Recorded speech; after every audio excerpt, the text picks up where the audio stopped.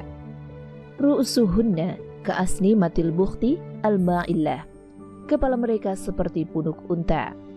Dilarang bagi wanita menyambung rambut karena dalam hadis disebutkan bahwa Rasulullah Shallallahu Alaihi Wasallam melaknat wanita yang menyambung rambut dan meminta disambungkan rambutnya.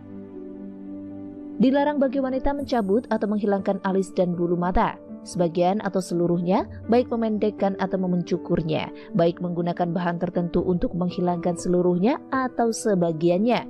Perbuatan semacam ini disebut an-namsh, di mana disebutkan dalam hadis Rasulullah Shallallahu Alaihi Wasallam melaknat wanita yang mencukur atau mencukur sendiri alisnya. Perbuatan ini termasuk dalam dosa besar. Seorang wanita pun tidak boleh menaati suaminya jika diperintah mencukur alisnya. Lalu dilarang menjarangkan gigi dengan tujuan untuk mempercantik diri. Dilarang bagi wanita mentato dirinya karena Nabi Muhammad Shallallahu Alaihi Wasallam melarang mentato dengan ditato orang lain atau mentato dirinya sendiri. Dibolehkan bagi wanita menggunakan henna pada tangan dan kakinya, juga kuku. Namun berhias diri ini untuk wanita seperti ini berlaku untuk yang sudah menikah untuk suaminya di rumah. Hendaknya pula menghindari mewarnai kuku dengan pewarna yang tidak menghalangi masuknya air. Boleh bagi wanita berhias diri dengan emas atau perak sesuai dengan kebiasaan. Sebagaimana hal ini disepakati oleh para ulama, namun tidak boleh bagi wanita menampakkan perhiasan dirinya lelaki yang bukan mahram. Bahkan baiknya tetap ia tutup dari pandangan laki-laki, terkhusus ketika keluar dari rumah, karena menampakkan semacam tadi dapat menimbulkan gejolak. Suara perhiasan yang di kaki saja dari wanita tidak boleh diperdengarkan, apalagi menampakkan perhiasannya. Dan itulah 7 poin penting yang harusnya diketahui oleh setiap wanita muslimah. Semoga informasi ini dapat membawa manfaat dan dapat menjadi perhatian. Sampai jumpa di video selanjutnya. Terima kasih sudah menyimak. Wassalamualaikum warahmatullahi wabarakatuh.